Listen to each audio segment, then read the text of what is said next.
যে ব্যক্তি রমজান মাসের রোজা রাখলো সুম্মা ইয়াতবাউ সিত্তান মিন শাওয়ালিন, শাওয়াল মাসের ভিতরে রমজানের পর যে ব্যক্তি 6টা রোজা রাখবে কানা কাসিয়ামিদ দাহরি, ওই ব্যক্তি যেন সারা বছর রোজা রাখার সওয়াব পেয়ে গেল।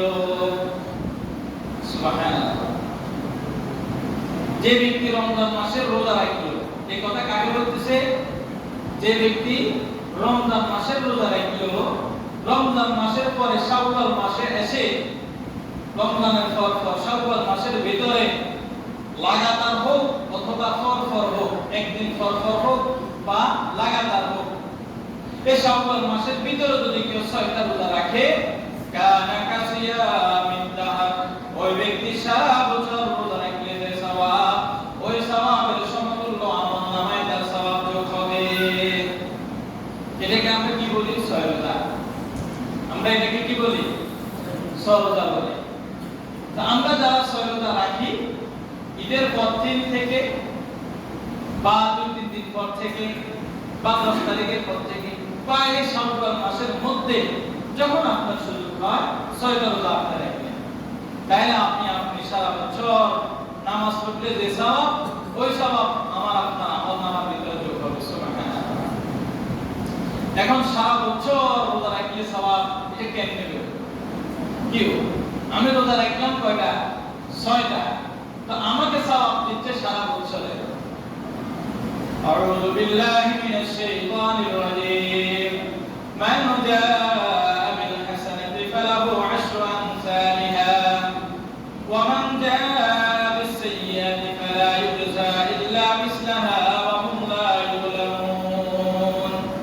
সূরা আনআমের 160 নম্বর আয়াত আল্লাহ বলতেছেন, যদি কোন ব্যক্তি কোন সৎ কাজ করে, নেক কাজ করে, ভালো আমল করে, হাসানাতি ফালাহু আশরু আমসালিহা, ওই একটা সৎ কর্মের কারণে তার জন্য আমি 10টা নেকি তার আমলনামায় রেখে দিই।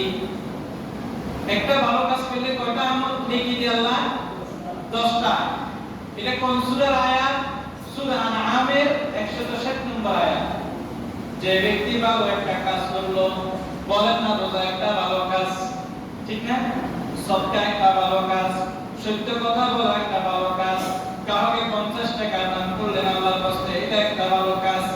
এই সমস্ত ভালো কাজের প্রতিদান একটা নেকির কাজ করলাম, আল্লাহ বলছে আমি তোমাকে একটা নেকির বদৌলতে 10টা নেকি করলে যে সওয়াব, ওই সওয়াব আমি তোমার আমলনামায় রেখে দিব। ওয়া মান জাআ বিস সাইয়্যাতি ফালা ইউজা ইল্লা মিসলাহা ওয়া হুম লা ইউলামুন।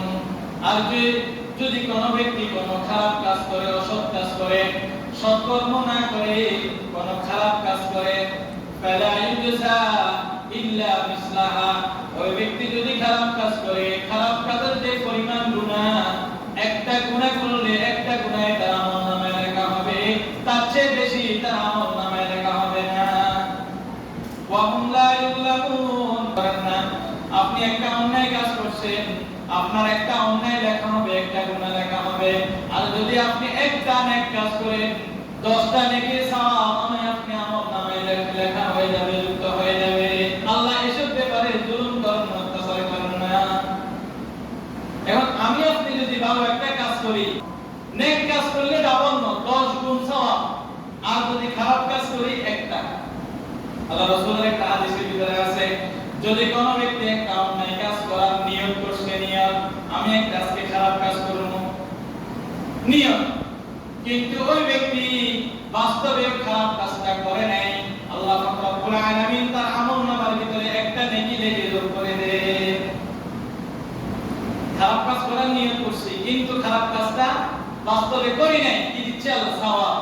আর যদি ওই ব্যক্তি বাস্তবে ওই খারাপ কাজটা করে ফেলে, বলে বান্দা তুই যদি খারাপ কাজ না করতে আমি সওয়াব দিতাম, খারাপ কাজ করে ফেলছ, আমি তোর একমাত্র একটা গুনাহ করছো, একটা গুনাহে তোর আমলনামায় রেখে দিলাম। এরপরে বান্দা আবার আল্লাহর কাছে মাফ চায়। তা আল্লাহ বান্দার কাছে, বান্দা যখন আল্লাহর কাছে মাফ চায়, তা আল্লাহ কাছে ঠিক আছে মাফ করে দিছে।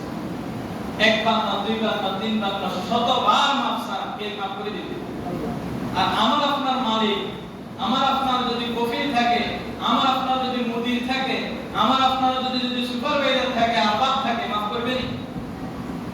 একদিন একবার বেশি দুইবার মাফ করবে না, এরপরে তো তাও তুমি আমার দোকান থেকে চলে যাও, তোমার দ্বারা আমার কিছু হবে না। কিন্তু আল্লাহর কাছে